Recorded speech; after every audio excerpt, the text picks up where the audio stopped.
জি 24 ঘন্টা লোকসভা লোকাল নিয়ে চলে এসেছি মেদিনীপুরে। মেদিনীপুরের মানুষ কি বলছে এই লোকসভা ভোট নিয়ে জানবো তাদের কথা।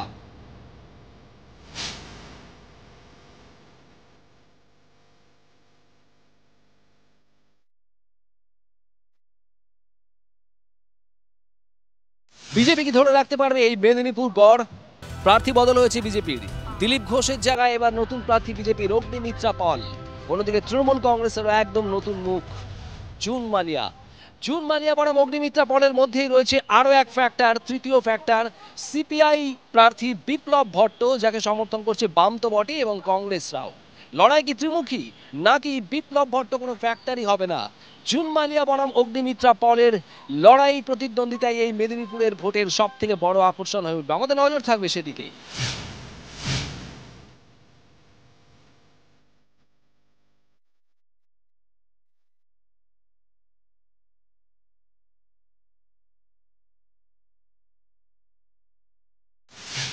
জি 24 ঘন্টায় স্বাগত লোকসভা লোকাল। এই মুহূর্তে এসে পৌঁছেছে মেদিনীপুর শহরে। সেই মেদিনীপুর, অসংখ্য বীর সন্তানের জন্ম দিয়েছে যে মেদিনীপুর, ক্ষুদিরাম বসুর সেই মেদিনীপুরে এই মুহূর্তে দাঁড়িয়ে রয়েছি আমরা। আর চরচর করে চড়ছে পারদ। কিসের পারদ চড়ছে? একদিকে বায়ুমণ্ডলের পারদ তো চড়ছেই, আর অন্যদিকে রাজনীতির পারদ চলছে। লোকসভা নির্বাচন একদম সামনে, আর এই লোকসভা নির্বাচনকে কেন্দ্র করে একেবারে জমজমাট মেদিনীপুর শহরে আমরা এসেছি। এই শহরের মানুষ, এখানকার একাধিক রাজনৈতিক দল, তাদের প্রতিনিধিরা কি বলছেন, কি চাহিদা, গত 5 বছরে তাদের চাহিদা কতটা পূরণ হয়েছে, আর আগামী 5 বছর কি ভাবছেন তারা, সবটা জানার চেষ্টা করব। রয়েছেন বিজেপির সমর্থক প্রচুর মানুষ, রয়েছেন ইন্ডিয়া জোট বাম কংগ্রেস সমর্থক প্রচুর মানুষ, রয়েছেন তৃণমূল কংগ্রেস শাসক দলের সমর্থক। আমি সবার আগে যাব শাসক দলের কাছে। কি মনে হচ্ছে এবারে লড়াইটাকে একটু হাড্ডাহাড্ডি লড়াই হবে, নাকি অনেকটাই জমি নিজেদের দখলে রয়েছে? প্রথমে আপনাদেরকে ধন্যবাদ জানাবো যে আপনারা যে প্রোগ্রামটার নাম দিয়েছেন লোকসভা লোকাল, এই নামটা যথার্থ একটা মানে সার্থকতা আছে বাংলার রাজনীতির ক্ষেত্রে। তার কারণ 2021 সালে লাস্টবার প্রধানমন্ত্রী এসেছিলেন, লোকালে ডেলি প্যাসেঞ্জারি করেছিলেন দিল্লি থেকে পশ্চিমবাংলা। এবারও শুরু করেছেন, তার মাঝখানে যে গ্যাপ, সেই গ্যাপে তাকে দেখতে পাওয়া যায়নি। এবারেও আবার বিজেপির নেতৃত্বরা ডেলি প্যাসেঞ্জারি করা শুরু করেছে লোকাল ট্রেনে। পশ্চিমবাংলার মানুষ মমতা বন্দ্যোপাধ্যায়ের ওপর আস্থা রেখেছেন, মমতা বন্দ্যোপাধ্যায়ের ওপর তাদের দৃঢ় বিশ্বাস। জুন মালিয়া ডেলি প্যাসেঞ্জারি করছেন না? জুন মালিয়া তো আমাদের অবিভক্ত মেদিনীপুর জেলার মেয়ে, তিনি মহিষা দলের মেয়ে এবং তিনি 3 বছর ধরে মেদিনীপুর বিধানসভার বিধায়িকা আছেন। প্রত্যেকটি মানুষ যারা মেদিনীপুর বিধানসভা কেন্দ্রে বসবাস করে তাদেরকে আপনি নিজে জিজ্ঞেস করতে পারেন। আচ্ছা, তাহলে একটু বিজেপির বক্তব্য শুনবো। তৃণমূল কংগ্রেসের তরফ থেকে বলা হচ্ছে যে আসা যাওয়া ডেলি প্যাসেঞ্জারি চলছে, বহিরাগতর কথাই বলা হচ্ছে বারবার।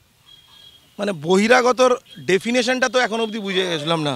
ঠিক আছে, বহিরাগতের ডেফিনেশন হচ্ছে এটা যারা বাইর থেকে এসেছে। এটা তো ভারতবর্ষ, রামের দেশ, আমাদের দেশে আবার বহিরাগত কোথায়? এখানে বহিরাগত বলে তো কিছুই নেই।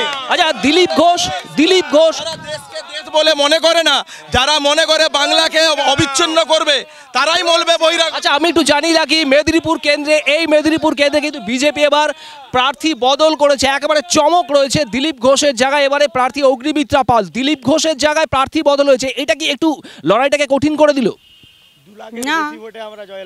2 লক্ষের বেশি ভোটে জয়লাভ করব। তার কারণ হচ্ছে আমাদের এবারে লোকসভা নরেন্দ্র মোদীজির কার্যক্রম দেখে এবং আমাদের যে সাংসদ মাননীয় দিলীপ দার যে কার্যক্রম দেখে যা দেখতে পাচ্ছি, সাধারণ মানুষের উদ্দীপনা, আমরা 2 লক্ষের বেশি ভোটে জয়লাভ করব। আপনারা কথাটা মিলিয়ে নেন। চূড়ান্ত আত্মবিশ্বাসী দুই শিবির। আমি এবার একটু বাম কংগ্রেসের প্রতিনিধি এবং যারা বাম কংগ্রেসকে সমর্থন করছেন তাদের বক্তব্য শুনি। 2 লাখের বেশি ভোটে জয়লাভ করে বিজেপি বলছে, অন্যদিকে তৃণমূল বলছে আমাদের দিদির উন্নয়নই আমাদের এগিয়ে নিয়ে যাবে। এবার আপনাদের বক্তব্য কি? গোটা দেশের যে নির্বাচন, সেই নির্বাচনটা তো হচ্ছে মানুষের জন্য। এখানে শিক্ষার কথা নেই, স্বাস্থ্যের কথা নেই, বেকারদের কাজের কথা নেই। কথাটা কি হচ্ছে, কে কত চুরি করবে। মেদিনীপুরের স্বাস্থ্য পরিষেবা কি খুব খারাপ? মেদিনীপুর মেডিকেল কলেজ রয়েছে একদম সামনেই, আমি একটু জানতে চাইব। এটাও তো বামেদের দান। এই মেদিনীপুর মেডিকেল কলেজ তো আমাদের আমলেই তৈরি হয়েছে, এই বিশ্ববিদ্যালয় আমাদের আমলেই তৈরি হয়েছে, স্পোর্টস কমপ্লেক্স আমাদের আমলেই তৈরি হয়েছে। যা দেখছেন চোখ খুলে মেদিনীপুর শহরে। শুনি কি বলছেন, মেদিনীপুর মেডিকেল কলেজ তো বামেদেরই দান বলা হচ্ছে। ওখানে লাখ লাখ টাকা তোলা হয়েছে। হারমাদ ওইখানে হারমাদ থাকতো, হারমাদরা থাকতো। এর জবাব কি দিতে পারবে? বিদ্যাসাগর ইউনিভার্সিটিতে হারমাদরা থাকতো। হ্যাঁ, এখন দেখতে পাচ্ছি তো সন্দেশকারীতে কারা থাকে, দিনের বেলা 500 দেয়, রাত্রেবেলা পিঠে বানানোর জন্য ডাকে। এইটা হচ্ছে এদের মেয়েদের। কিন্তু কিন্তু কিন্তু এই পরিস্থিতি, সন্দেশখালী পরিস্থিতি কি মেদিনীপুরে রয়েছে? আমি একটু জানার চেষ্টা করি, মেদিনীপুরে কি একই রকম পরিস্থিতি, না মেদিনীপুর অনেক ভালো? দেখুন, আপনি শুরুতেই যেটা বললেন, মেদিনীপুর আমাদের ক্ষুদিরামের মাটি। মেদিনীপুরে বিদ্যাসাগরের জন্মস্থান। আজও মেদিনীপুর জেলা পশ্চিমবাংলার মাধ্যমিক উচ্চ মাধ্যমিক রেজাল্টে শিক্ষার ক্ষেত্রে দেখবেন ভালো জায়গা অধিগ্রহণ করছে, প্রথম কিংবা দ্বিতীয় হয়। সেই মেদিনীপুর জেলার কোনো মানুষকেই দুটো শাসক দল, কেন্দ্রীয় শাসক দল বিজেপি এবং রাজ্যের শাসক দল তৃণমূল, প্রার্থী হিসাবে যোগ্য মনে করলেন না। তারা দুজন বাইরে থেকে প্রার্থী নিয়ে আনলেন। এটা আমাদের সবচেয়ে মেদিনীপুরবাসী হিসাবে। এলাকার কোনো মানুষকে প্রার্থী হিসেবে যোগ্য মনে করলেন না আপনারা? উত্তর চাইব। ভোটটা কি পঞ্চায়েত নির্বাচন হচ্ছে না ভোটটা মিউনিসিপ্যালিটি নির্বাচন হচ্ছে? ভোটটা নির্বাচন হচ্ছে, কেন্দ্রীয় নির্বাচন হচ্ছে, কেন্দ্রীয় সরকার কারা গড়বে তার নির্বাচন হচ্ছে না। এবং এখানে প্রতিনিধিটা কোনো বিষয় নয়। এবং প্রতিনিধি অবশ্যই বিষয়। এবং জুন মালিয়া যিনি 3 বছর ধরে মেদিনীপুর বিধানসভায় কাজ করে আসছেন, প্রত্যেকে যারা এখানে বিরোধী দলের উপস্থিত হয়েছেন তাদেরকে জিজ্ঞেস করুন, তাদের পরিবার কন্যাশ্রী নিয়ে বসে আছে। লোকসভাতে সেই মানুষকে পাঠাতে হবে যে মানুষ গিয়ে আমাদের দাবি দাবাগুলো আমাদের জন্য নিয়ে আসতে পারবে, ঠিক আছে, এবং সংসদে তুলতে পারবে। এমন নয় যে অর্ধেক দিন ধরে লোকসভাতে এমন এমন বিধায়ক আছেন যারা জানিনি, যাদের দিলীপ ঘোষ থাকলে কি আরো একটু ভালো হতো, জমতো লড়াইটা? আমাদের মোদিজির নেতৃত্বে যেখানে যাকে দেবেন ওকে মেনে নেব। তৃণমূলের কংগ্রেস প্রথমেই বক্তব্য রাখতে গিয়ে বলল মোদিজিরা লোকাল ট্রেনে করে আসছে, তারা বহিরাগত। পর মুহূর্তেই বলছে জুন মালিয়া বহিরাগত নয়। আবার বিজেপি বলছে কি যারা ভালো বলতে পারবে সাংসদে তাদেরকে লোকসভায় পাঠানো উচিত। তার মানে বিজেপির কোনো নেতৃত্ব মেদিনীপুরে নাই যারা ভালো পার্লামেন্টে গেলে ভালো কথা বলতে পারবে। মেদিনীপুরে ভালো প্রতিনিধি নেই। এই মাটিরই সন্তান তো বিজেপির দিলীপ ঘোষ। এই মেদিনীপুর কিন্তু দিলীপ ঘোষকে তো সরিয়ে দেওয়া হয়েছে। দিলীপ ঘোষ এই মাটিরই সুসন্তান শুভেন্দু অধিকারী।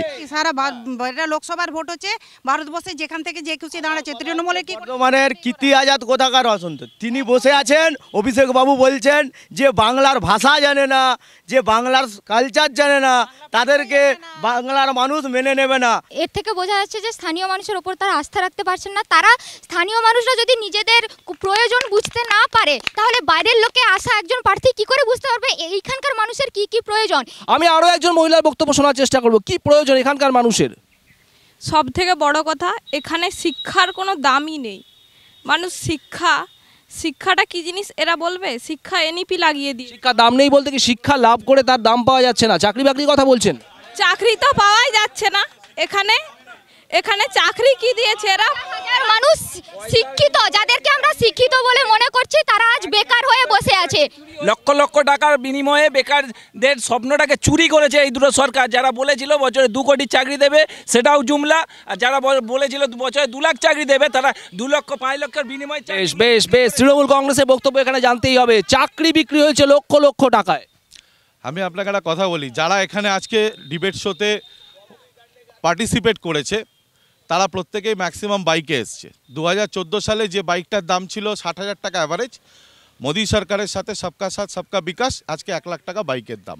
এটা না, এই উত্তরটা আমি নেবো। আমি সবার আগে জানতে চাইবো একদম এই পাশ থেকে যে কথাগুলো উঠলো যে চাকরি বিক্রি হয়েছে লক্ষ লক্ষ টাকায়, এটা তো সত্যি অনেকেই জেলে রয়েছেন, মন্ত্রী বা আমলারা।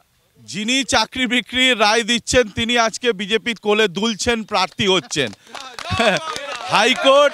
আমরা তাহলে কি চাকরি বিক্রি হয়নি? অভিযোগগুলো সব মিথ্যে, চাকরি বিক্রি হয়নি। হ্যাঁ, একবারে হয়নি। সিপিএম এর আমলে কি হয়নি? ওটা বলতে পারবে?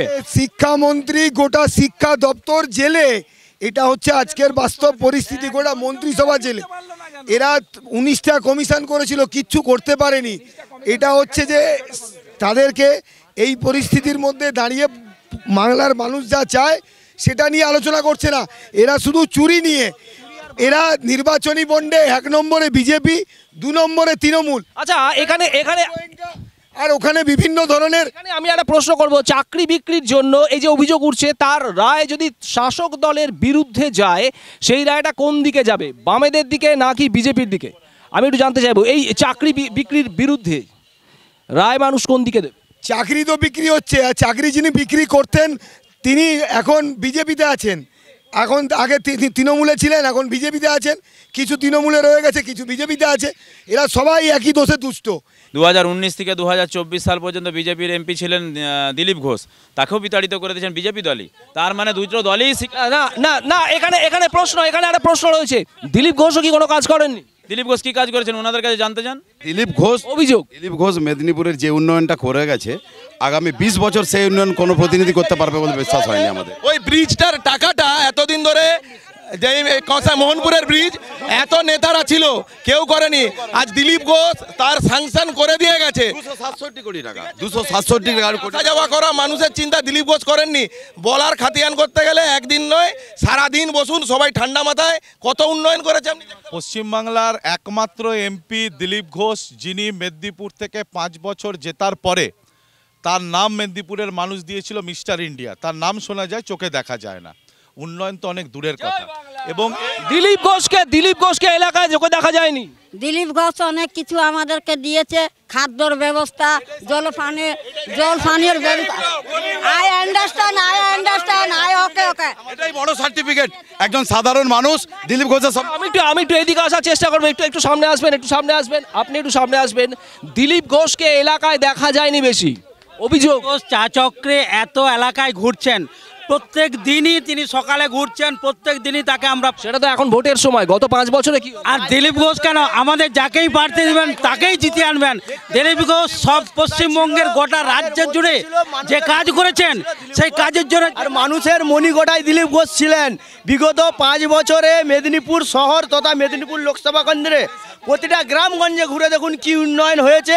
সময় এখন আমাদের একটা বিরতির পর আবারও ফিরে আসবে এই জমজমাট আলোচনায়, সঙ্গে থাকুন।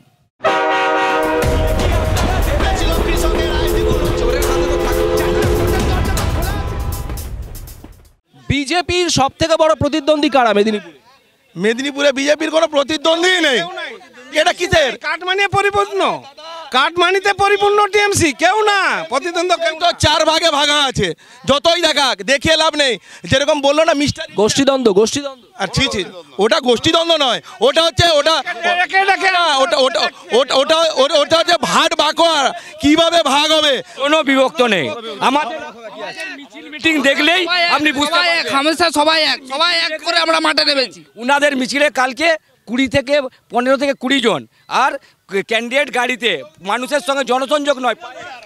আচ্ছা, এখানে বিজেপি বলছে তাদের কোনো প্রতিদ্বন্দ্বী নেই, অন্যদিকে তৃণমূল কংগ্রেস বলছে তারাই এগোচ্ছে, তাদের সভা মিছিল সব জায়গায় ভিড়াক্কার। এবার আমি একটু বামেদের তরফে প্রার্থী দেওয়া হয়েছে এবং কংগ্রেস সমর্থন করছে, তাদের অবস্থা। মেদিনীপুরের মানুষ অলরেডি সিদ্ধান্ত নিয়েছে, ভুলেও ফুলে হাত দেবেন না। মেদিনীপুর সংগ্রামের মাটি, এখানে বিপ্লবকেই চায়, বিপ্লব ভট্টকে চায় মেদিনীপুরের। উন্নয়নের যে কথা, যে জুমলাবাজি, মানুষ দেখেছে 2 কোটি বেকারের চাকরি, মানুষ দেখেছে ডবল চাকরি, তাই মানুষ আর ফুলে বিশ্বাস নয় বিপ্লবে বিশ্বাস করবে। এটা আমাদের অঙ্গীকার, বিপ্লবে মানুষ বিশ্বাস করবে। ইন্ডিকা পিন্ডি চটক গেয়া, ঠিক আছে, ওর মেন লোক কে ছিল? তাহলে ইন্ডিয়া জোটকে আক্রমণ করতে গিয়ে দিদির ভাষা ধার নিতে হচ্ছে। আরে এটাই তো আমরা চাই, বাংলার ভাষায় বলছি। আপনারা বলছেন বাংলার মেয়েকে আগে চাই, তো দিদিও তো আমাদেরই লোক, উনি তো আমাদেরই মুখ্যমন্ত্রী। দিদি আমাদেরই লোক, উনি আমাদেরই মুখ্যমন্ত্রী। জয় বাংলা। যাক, ওরা নিজেরাই স্বীকার করলো দিদিকেই চাই।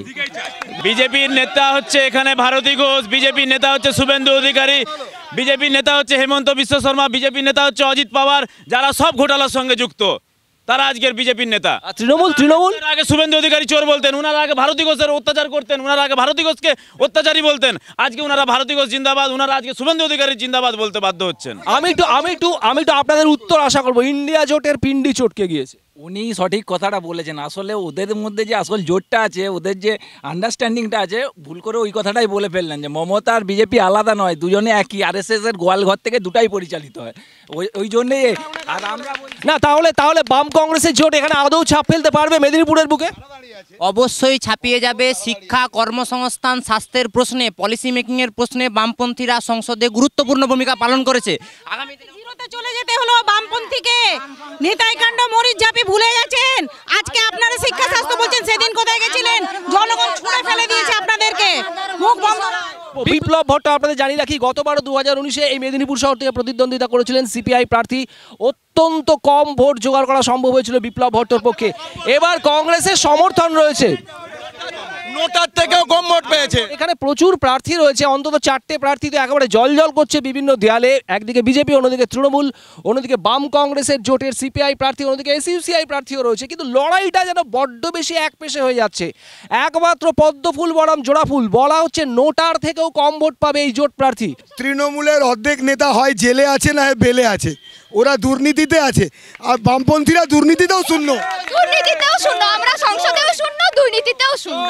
শিক্ষা নিয়ে যারা কথা বলছে আজকের ডেটে তারাই প্রথম ইংরেজি চালাতে দেয়নি পশ্চিমবাংলায়।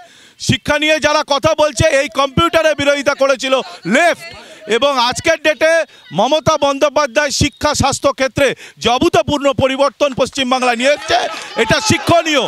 মেদিনীপুরের এবারের লোকসভা ভোটে কোনটা বড় ইস্যু হতে চলেছে? দুর্নীতি নাকি কর্মসংস্থান নাকি এর বাইরে অন্য কিছু? কোনটা ইস্যু? কোনটা ইস্যু? দুর্নীতি কি সবথেকে বড় ইস্যু? দুর্নীতি, দুর্নীতি। উন্নয়ন উন্নয়ন উন্নয়ন উন্নয়ন উন্নয়ন উন্নয়ন একমাত্র উন্নয়ন। হক রুটি রুজির জনতাই আমাদের পুঁজি।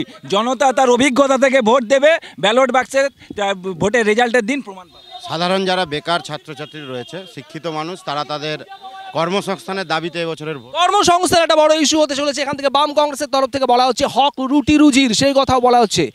আমাদের নজর থাকবে মেদিনীপুরের মানুষ, গোটা মেদিনীপুর লোকসভা কেন্দ্রের মানুষ ঠিক কি রায় দেয়, আর কিসের উপর ভিত্তি করে মানুষ এই ভোট বাক্সে তাদের মতামত দেয়। নজর থাকবে লোকসভা লোকাল মেদিনীপুরে। এখানেই শেষ করছি, নজর রাখুন জি 24 ঘন্টায়। বাংলার আওয়াজ, বাঙালির আবেগ, জি 24 ঘন্টা।